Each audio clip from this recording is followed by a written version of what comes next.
understand from that is that the NATO position that they're an answer to the SS-20 is, in your view, a military nonsense. It's absolute nonsense.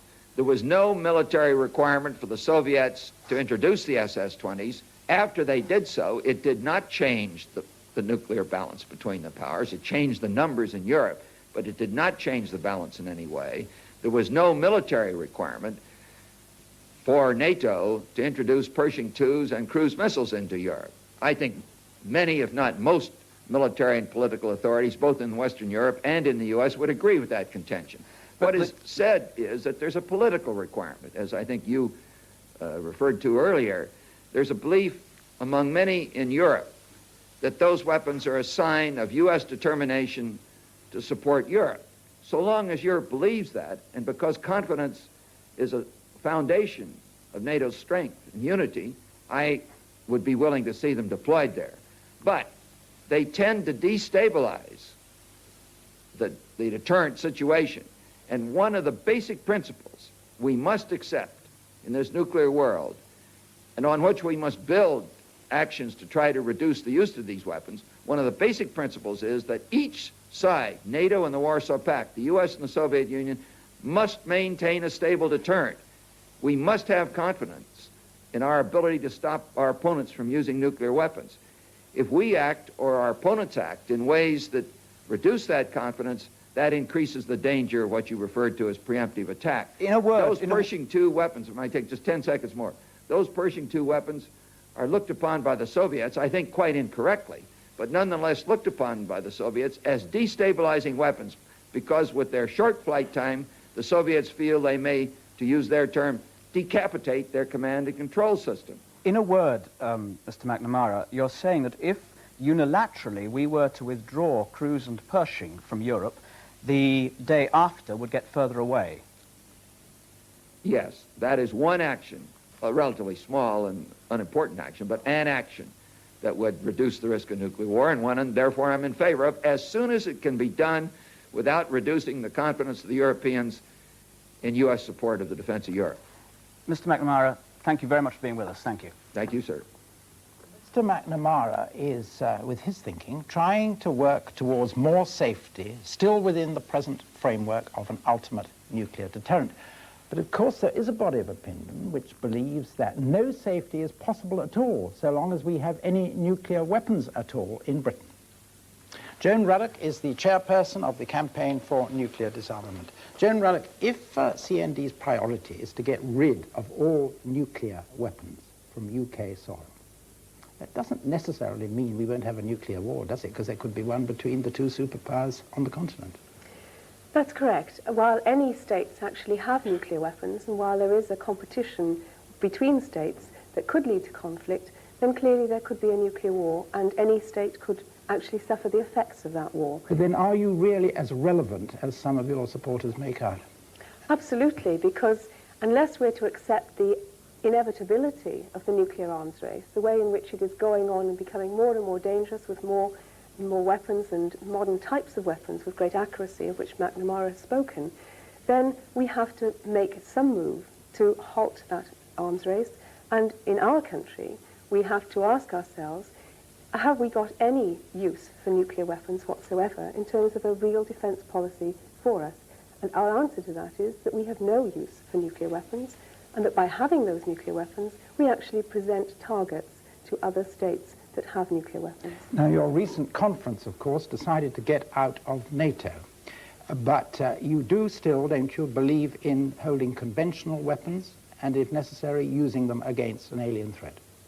I think that you would find that everyone in the peace movement is a patriot. They want to defend this country and our way of life, and there are a variety of ways in which we believe it can be defended. Where we are absolutely united is that, and this was clear from the film, that you cannot use nuclear weapons for defense. And I wonder, because Mr. Heseltine wouldn't debate with me, if you would allow me just to make some reference to the remarks he made. He said that no one could countenance the use of nuclear weapons. The fact is, we do countenance the use. We're part of the NATO alliance, which accepts first use in a conventional conflict. And we do have this brochure from the government about cruise missiles. It says in here quite clearly, the aim of using them would be to persuade the Russian leadership even at the 11th hour, to draw back. Now, each cruise missile warhead is equivalent to 15 Hiroshimas, and it is suggested that we could actually use those weapons in some way to deter the Soviet Union.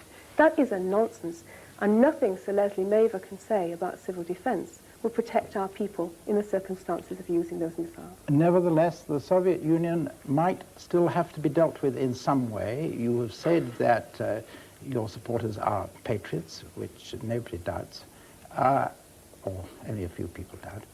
But conventional weapons would have to be used then against a Soviet threat, should there be one. This doesn't necessarily save us from nuclear war, does it? Because the Soviet Union might easily think, well, we have this war with Britain with conventional weapons, we'll end it quickly and use our nuclear weapons, knowing perfectly well there'd be no retaliation back. So Britain would still suffer from nuclear fallout and the sort of devastation we saw in that film. You're suggesting that we accept absolutely that the Soviet Union has some designs on Britain. Now, I am not convinced that that is the case. But now you're getting a bit into the Michael Heseltine position, because it could be so. Are you saying it could never be so? No. I'm not saying it could never be so. I said that you are suggesting that we do accept that it is so. And I am saying there is doubt about that. I do not believe the Soviet Union is seeking to invade this country. What I do believe is that there is an incredible and amazingly dangerous arms race going on between the superpowers, that they are in conflict. We talk about a war occurring in Europe. It might occur in the Middle East. It might occur in Central America. Where then does Britain stand, or any country in Europe, if the superpowers decide to go to war with nuclear weapons? We have to do something about the nuclear arms race. We can't just go on accepting it. Britain can make its position clear and say, we believe that these weapons cannot be useful to us. We can get out of the nuclear weapons business. And I believe if we did that, it would actually have some effect on the whole position of nuclear weapons states. Thank you, Joan Ruddock. Dr. Owen in London, would you like to take up Joan Ruddock on what she's just been saying? Well, I think that where Joan Ruddock is first wrong is in saying that you could come out of NATO, because I think that the trigger for this war was that the Soviet forces in the film overwhelmed West German defenses, and that was because the conventional defenses of NATO are not strong enough. The first thing is, if you don't want to risk nuclear war, is you must increase your your conventional defenses in order to avoid nuclear war. The second thing, and I agree with Bob McNamara, is you must take out those battlefield nuclear weapons that are currently sited very close to the east-west German frontier and have a battlefield nuclear weapon-free zone. And the third thing is that NATO must declare that it is not going to have an early use of nuclear weapons strategy, and that you'll pull them back out of the main battlefield area, and you would only use nuclear weapons as a matter of cold calculation, and you would never allow a situation as envisaged in the film in which political control was given to fire those 3 tactical nuclear weapons, in my view, much too early. Now, I think those are the 3 elements. You've got to stay in NATO and increase your conventional defense. You've got to reduce the threshold of nuclear war, and that means building up your conventional forces. And in my view, you cannot do that either Britain alone or Britain outside as a neutral country. You've got to remain in NATO and reduce the emphasis on the early use of nuclear weapons. Do you agree with Mr. McNamara when he says that cruise and Pershing missiles are militarily quite useless? I think they are predominantly a political response to SS-20 deployment. I believe that now you've got 41 missiles. I totally agree with what he said about Pershing. I think they are the weapons that I would never have deployed, and I personally still think we could reach an agreement in which no Pershings are deployed. I think cruise missiles ought to be frozen now at the present number, and I hope that we can get back into negotiations, get the Soviets to reduce their SS-20s, very few cruise. Those that remained in Britain ought to be under British control as well as American control. I think all of this demonstrates that it's quite unreal to believe that we can have missiles launched from Britain, that there can be any question whatever could be fired without the absolute authority of the British Prime Minister. And that means RAF personnel being actually involved in the launch mechanism, which is the precedent which was established by Harold Macmillan when the only last time we had ground-launched missiles in this country, which was Thor missiles in 1958. And I still remain absolutely baffled why the Prime Minister will not accept dual key control for cruise missiles. Hopefully, you'll negotiate all cruise missiles away and all SS-20s. Thank you, that's Dr. very Owen. optimistic. Thank you, Dr. Owen. Mr. Healy, could we hear your response both to Mr. McNamara and Admiral Zumwalt, but also perhaps to Joan Ruddock? Well, first let me say I agree totally with Bob McNamara. We worked together 20 years ago when we both thought flexible response was a better thing than a tripwire leading to total strategic nuclear exchange. That's how it came about. We both now believe that flexible response is a very, very dangerous policy because some new things have come about. For example, the electromagnetic pulse, which stopped all those motor cars running, stopped the wireless in the film, would stop commanders communicating with their troops and indeed with their own headquarters once a nuclear exchange had begun.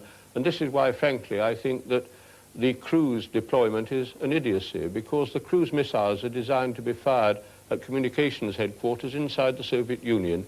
The idea that if we dropped them in Russia, each, as Mrs. Ruddock, has the power of 15 Hiroshimas, and that we could fire 64 off even from Britain, 160, without the Russians immediately retaliating by obliterating us, just needs to be stated to be seen to be nonsense. And I was very glad that Mr. McNamara said that if we came to the conclusion politically it didn't make sense to have them, we should unilaterally send them back, and that is my view. Now, on Mrs. Ruddock's other point, I think that she did concede, quite rightly, that if the Russians and Americans fight one another, then we shall suffer whether we have nuclear weapons or not, whether we're in NATO or not. The really important thing is to get the big powers, first of all, to start talking to one another. Mr. Reagan seems to think he's fighting a holy war against communism. Sometimes the Russians talk as if they were fighting a holy war against capitalism. But we've all got to live together on this planet, and we want both sides to start cutting their armaments. I don't think we shall have any influence on the Western side unless we show we're prepared to play a part in the defense of the West. I want to move NATO's strategy away from depending on nuclear weapons towards conventional defense, and I think Mrs. Ruddock would support that. But I also think that so long as the Soviet Union has an enormous armory of nuclear weapons, NATO somewhere has to have nuclear weapons to deter her from using them. We can never forget that the only time nuclear weapons have ever been used in war, they were used in exactly the scenario which was mentioned a moment ago. They were used by a nuclear power, the United States, against a non-nuclear power, Japan, to accelerate victory. We've rather lost Joan Ruddock's point that we should have no nuclear weapons whatsoever. Joan Ruddock, would you like to come back to those two? Well, I think what both the speakers have been talking about is their desire for substantial disarmament to be brought about in the nuclear weapons arena. And of course, the peace movement is very much campaigning for that. The reason that we say that Britain must act independently and not wait to secure a bilateral or a multilateral agreement is because there is no evidence of any multilateral agreement actually removing a single nuclear warhead in the whole history of talks since nuclear weapons were first invented. That is why we say we must act independently, we must rid ourselves of our own nuclear weapons, and the point about NATO is that it is a principled position. NATO at the present time is a nuclear alliance led and dominated by the United States, and as such we do not feel that Britain and Britain's interests are best served by this form of alliance. There may be people who would like to join in some other kind of European defence system, but what we are saying at the present time is we have a policy of first use, we have a movement which we believe is towards a first strike capability by the West to be followed by the Soviet Union, and that is a development and a policy that can only bring about, I'm afraid, the scenes that we saw in the film. I'm going to Admiral Zumwalt in America. Admiral, you've heard the anxieties from a number of people, eminent practitioners of the art of defence diplomacy, wishing to change NATO policy. Are you unmoved, however? Do you still believe that NATO policy as it is now should prevail? Now, there's much that has been said with which I agree, and I think there are more similarities than differences in views. The tragedy is that for many years, the United States had the capability to ensure against the invasion of NATO because of three superiorities: our maritime capability to reinforce Europe conventionally, our superiority in strategic central systems, and our superiority in tactical nuclear systems. We have lost all three of those superiorities, and today Western Europe is subject to invasion, and that has not occurred, in my judgment, for the simple reason that the Soviet Union is not able to assure itself that we might not use first nuclear weapons. Now, this is a tragic situation. It's a situation that all of us here, I think, agree needs in some way to be avoided. I would avoid it by first having our political leaders have the courage to admit that we haven't caused enough sacrifices from our public to arm ourselves with conventional weapons to the level that would deter, without nuclear weapons, the Soviet Union. I would join Bob McNamara in agreeing that we could begin to reduce our nuclear weapons, keeping parity with the Soviet Union, but only when we have in some way figured out how to prevent the cheating that the Soviet Union has carried out with regard to most of its agreements. Admiral, thank you very much. And back to the audience. Well, you've heard a wide range of views tonight, but after all the talk, where does it leave you? Does anybody at all feel grounds for cautious optimism? How about the lady in the fourth row with the blonde hair and the brown and black striped dress? Any optimism? I see no cause for optimism at all. You feel your mind hasn't been changed by any of our speakers? I think a nuclear war is eventually inevitable. Right. I wonder whether anybody else feels that they have a better or at least a different formula for salvation than any we've heard tonight. How about Fred Hassan from European Nuclear Disarmament? I don't think I could present a ready formula for salvation. What worries me from what I've seen tonight is that of all the people we've seen on the screen, our present Defence Minister, Mr. Heseltine, is probably the least credible of them all. And I think we've seen from Mr. McNamara that the stationing of cruise missiles in this country is really a political game of chess that they're playing with the Soviet Union. And then I wonder how Mr. Heseltine can have the cheek to say that that film should be shown in the Soviet Union and that it would have a great effect there. You know, I think he ought to realise that there's a majority of people in this country who don't want these missiles. And I think I'm going to have to stop you there, because I'm sure we'd hear a different view from some young conservatives that I think we have in the audience. There's a young conservative that wants to put a different point of view. The fellow in the third row there, right. Well, I think one thing that's not been stressed enough is what the gentleman in America said. The conventional forces of Russia are such that they could overrun Western Europe. And the question is, why aren't they? And the obvious answer to me appears to be that they're being deterred from doing so. And what's deterring them is the nuclear threat. They know as well as we do that nobody can win in a nuclear war. And the only reason why they're not going to invade Western Europe is the deterrence. They have the forces to do it. They've got 2.5 times the number of tanks, 3 times the amount of artillery. What's stopping them? It's their declared aim to spread communism. What's stopping them? And there, I'm afraid we're going to have to leave it for tonight with the comforting thought that at least it hasn't happened yet. And back to Robert. Thank you, Jane, and thank you indeed all here in Leeds and in London, Geneva and America. Good night.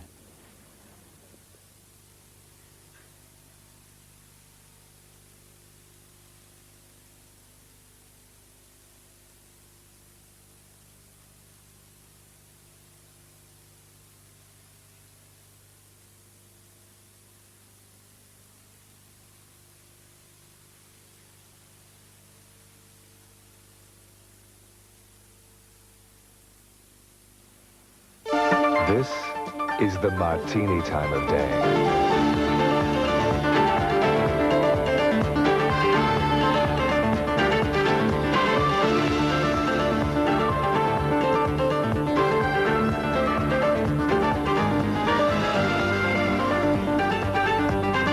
Martini Rosso.